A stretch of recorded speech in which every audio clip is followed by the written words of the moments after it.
নমস্কার, আপনারা দেখছেন সংবাদ বাংলা ইউটিউব চ্যানেল। জানাবো আজকের বাছাই করা কিছু গুরুত্বপূর্ণ খবর। প্রধান সংবাদগুলি জানার আগে শুরুতেই দেখে নিন আজকের হেডলাইন। নজরে ২৬-এর ভোট। জাতীয় কর্মসমিতির বৈঠকে বড়সড় সাংগঠনিক রদবদলের পথে তৃণমূল। কর্মসমিতির বৈঠকে বাদ সুখেন্দু শেখর রায়, আমন্ত্রণ পেলেন অনুব্রত। উপনির্বাচনে বিপুল জয়ের পরেই ধাক্কা খেল তৃণমূল, শুভেন্দুর গড়ে ভরাডুবি। হিন্দু মন্দিরের জায়গায় জামা মসজিদ, সমীক্ষায় গিয়ে রক্তক্ষয়ী সংঘর্ষ, আহত ৩০, পুলিশ মৃত ৩। সংসদের শীতকালীন অধিবেশন শুরু। প্রথম দিনে আরজিকর ইস্যু মুলতবি প্রস্তাব বিজেপির। গুড়াপে ৫ বছরের নাবালিকাকে ধর্ষণ, খুন, গ্রেফতার অভিযুক্ত প্রতিবেশী। রাজনৈতিক রং দেওয়ার চেষ্টা করছে বিজেপি। মমতাকে ছাড়া চলবে না, ইগো সরিয়ে ভাবুন। মমতাকে ইন্ডিয়া জোটের মুখ করতে শরিকদের বার্তা কল্যাণের। একদিনের মধ্যেই উধাও হুকিং, বিধায়কের শ্বশুরবাড়িতে গিয়ে খালি হাতে ফিরল বিদ্যুৎ দপ্তর। খবরের শুরুতেই কিছু গুরুত্বপূর্ণ সূচনা। প্রিয় দর্শক, আপনি যদি আমাদের চ্যানেলে নতুন হয়ে থাকেন তাহলে চ্যানেলটিকে সাবস্ক্রাইব করে পাশে থাকা বেল আইকনটি ক্লিক করে রাখুন পরবর্তী খবরের আপডেটগুলো সবার প্রথমে পেতে। লোকসভা নির্বাচন, বিধানসভা উপনির্বাচনে প্রত্যাশিত ভালো ফল। তা সত্ত্বেও দলের বিভিন্ন স্তরের নেতাদের বিরুদ্ধে নানান অভিযোগের কাঁটা সরছে না কিছুতেই। সামনে আবার ২০২৬ সালের বিধানসভা নির্বাচন। সূত্রের খবর, সেদিকে নজর রেখে এবার সাংগঠনিক স্তরে রদবদল করার পথে রাজ্যের শাসক দল তৃণমূল। সোমবার বিকেলে কালীঘাটের দলীয় কার্যালয়ে জাতীয় কর্মসমিতির বৈঠক। সেখানে সংগঠনকে নতুন করে ঢেলে সাজানোর নির্দেশ দিতে পারেন দলনেত্রী মমতা বন্দ্যোপাধ্যায়।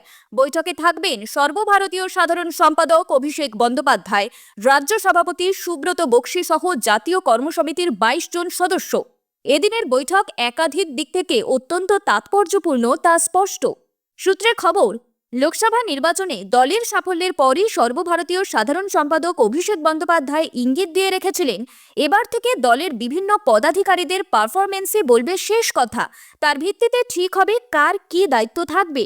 ঘোষণা করেছিলেন ৩ মাসের মধ্যেই নতুন চেহারায় হাজির করবেন তৃণমূলকে।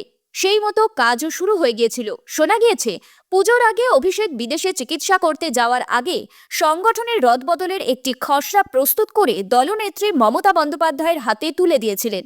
সেই তালিকা অনুযায়ী চূড়ান্ত সিদ্ধান্ত নেওয়ার কথা নেত্রীর। সিদ্ধান্ত কি চূড়ান্ত হয়েছে? সোমবারের বৈঠক থেকে কি সেই রদবদলের কথাই ঘোষণা করবেন তিনি? একাধিক জেলা সভাপতি বদলের সম্ভাবনা রয়েছে।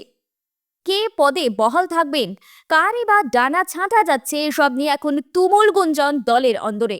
অন্যদিকে সূত্রের খবর, বৈঠকে এখনো আমন্ত্রণ পাননি তৃণমূলের সাংসদ সুখেন্দু শেখর রায়।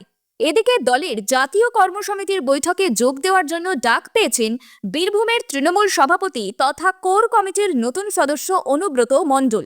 যদিও তিনি কর্মসমিতির সদস্য নন, ফলে এই বৈঠকে অনুব্রতর আমন্ত্রণ পাওয়া কি আদতে তার গুরুত্ব বৃদ্ধি, এই প্রশ্ন উঠছে। যদিও সোমবারের বৈঠকে অনুব্রত যোগ দেন, তাহলে জেল মুক্তির পর এই প্রথম মমতা বন্দ্যোপাধ্যায়ের সঙ্গে সাক্ষাৎ হবে তাঁর। বিধানসভা ভোটে ৬-৬ করলেও পূর্ব মেদিনীপুরের সমবায় নির্বাচনের গাঁট পার করতে পারল না তৃণমূল। শুভেন্দু অধিকারীর দুর্গে ফের একবার সমবায় নির্বাচনে সমবায় হাতছাড়া হল রাজ্যের শাসক দলের। এই জয়ে স্বাভাবিকভাবে উচ্ছ্বসিত বিজেপির নেতাকর্মীরা। তাদের দাবি, অবাধে নির্বাচন হলে রাজ্যেও একই ফল হবে, অস্তিত্ব থাকবে না তৃণমূলের। রবিবার পূর্ব মেদিনীপুরের মহিষাদলের ঝাউপাত্রা সমবায় সমিতির নির্বাচন হয়। মোট ৫২টি আসনে লড়াই করেন বিজেপি ও তৃণমূল সমর্থিত প্রার্থীরা। তার মধ্যে ৩৬টি আসনে জয়ী হয়েছেন বিজেপি সমর্থিত প্রার্থীরা। তৃণমূল সমর্থিত প্রার্থীরা জয়ী হয়েছেন ১৬টি আসনে। এক আসনে টাই হয়, পরে সেটিতেও জয়লাভ করে বিজেপি। ফলে ৩৭টি আসনে জয়ী হয়ে সমবায়ের দখল নিয়েছেন বিজেপির সমর্থিত প্রার্থীরা। বিজেপির জেলা সহ সভাপতি বিশ্বনাথ বন্দ্যোপাধ্যায় বলেন, উপনির্বাচনে কিভাবে ভোট হয়েছে সেটা সবাই জানে, তাই তার ফলকে মাপকাঠি করে অন্য নির্বাচনে পূর্বাভাস করা ঠিক হবে না। এই নির্বাচনকেও তৃণমূল প্রভাবিত করার চেষ্টা করেছে। ঝাউপাত্রা সমবায় দীর্ঘদিন ধরে তৃণমূল বিকলাঙ্গ করে রেখেছিল, এখন ভারতীয় জনতা পার্টি সমবায় দখল করেছে। আমরা সমবায়কে সক্রিয় করে প্রান্তিক কৃষকের স্বার্থে কাজ করব। উত্তরপ্রদেশের জামা মসজিদের জায়গায় আগে ছিল মন্দির, এই মর্মে আদালতে একটি মামলা দায়ের করা হয়েছিল। মামলাকারীর দাবি ছিল, উত্তরপ্রদেশের সম্ভলের শাহী জামা মসজিদ আসলে ছিল শ্রী হরিনাথ মন্দির, যা 1529 সালে মুঘল সম্রাট বাবরের আমলে মসজিদে রূপান্তরিত হয়। এই মামলার ভিত্তিতেই মসজিদের ভিডিওগ্রাফি সমীক্ষা করার নির্দেশ দিয়েছে চন্দৌসির একটি আদালত।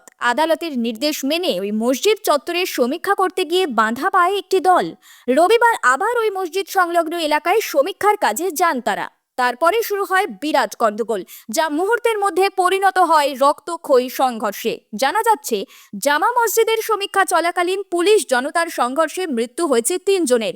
এছাড়াও 30 জনেরও বেশি পুলিশ কর্মী জখম হয়েছেন। এদিন সমীক্ষা করতে সকাল 7:30 নাগাদ এলাকায় উপস্থিত হন একটি দল। সেখানে ছিলেন জেলা শাসক রাজেন্দ্র পানসিয়া, পুলিশ সুপার কৃষ্ণ বিষ্ণই, মহকুমা শাসক বন্দনা মিশ্রা, সার্কেল অফিসার অনুজ চৌধুরী, তহসিলদার রবি সোনাকার সহ অন্যান্যরা। পুলিশ আধিকারিকরা আগেই আগাম ব্যবস্থা নিয়ে রেখেছিলেন সমীক্ষা চলাকালীন যাতে নতুন করে কোনো অশান্তি না হয়। তার জন্য এদিন আগে থেকেই পুলিশের বিরাট বাহিনী এবং র্যাপিড অ্যাকশন ফোর্সের সদস্যদের মোতায়েন করা হয়েছিল। তা সত্ত্বেও সমীক্ষা শুরু হতেই অশান্ত হয়ে ওঠে এলাকা। পুলিশকে লক্ষ্য করে ইট পাথর ছুটতে থাকেন উত্তেজিত জনতা, এমনকি গুলি চালানোরও অভিযোগ উঠেছে। আগুন লাগিয়ে দেওয়া হয় পুলিশের গাড়িতেও। কার্যত রণক্ষেত্র পরিস্থিতি হয় গোটা এলাকায়। শেষ পর্যন্ত পরিস্থিতি নিয়ন্ত্রণে আনতে পাল্টা লাঠিচার্জ করে পুলিশ। পরে এলাকায় আসে অতিরিক্ত পুলিশ বাহিনী।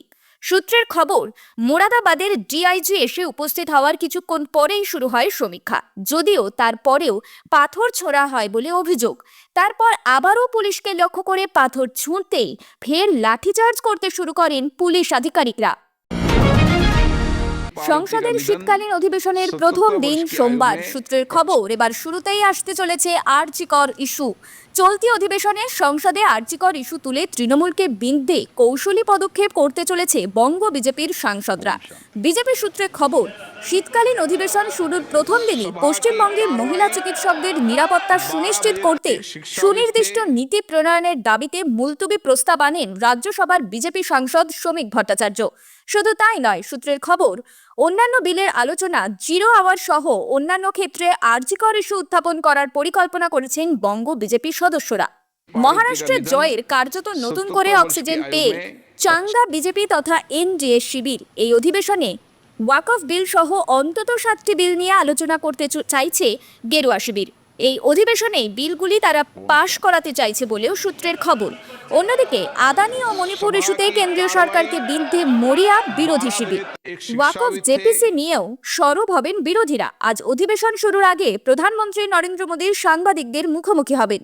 অন্যদিকে আগামী দিনের রণকৌশল ঠিক করতে ইন্ডিয়া ব্লকের সদস্যরাও বৈঠকে বসতে চলেছেন। এদিকে সোমবার থেকেই চালু হচ্ছে সংসদের নতুন নিয়ম। সংসদের তরফে বিজ্ঞপ্তি জারি করে জানানো হয়েছে, হাজিরার ক্ষেত্রে এবার থেকে প্রত্যেক সংসদকেই দিতে হবে ডিজিটাল অ্যাটেন্ডেন্স। গুরাপে 5 বছরের শিশুকে ধর্ষণ করে খুনের অভিযোগ। প্রতিবেশীর বাড়ি থেকে রক্তাক্ত অচৈতন্য অবস্থায় উদ্ধার দেহ।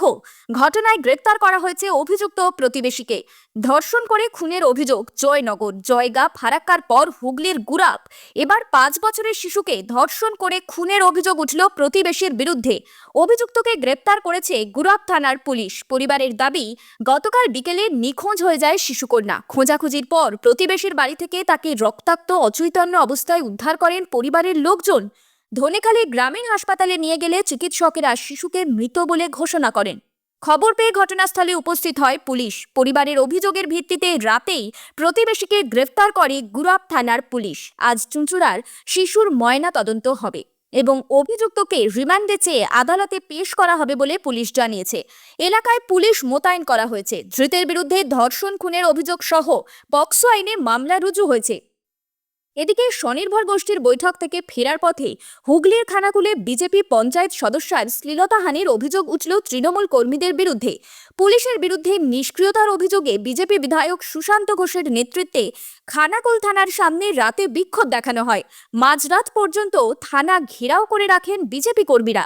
বিজেপির দাবি, খানাকুলের মারুখানা পঞ্চায়েত তাদের দখলে আসার পর থেকেই ওই সদস্যাকে হেনস্থা করা হচ্ছে বলে অভিযোগ।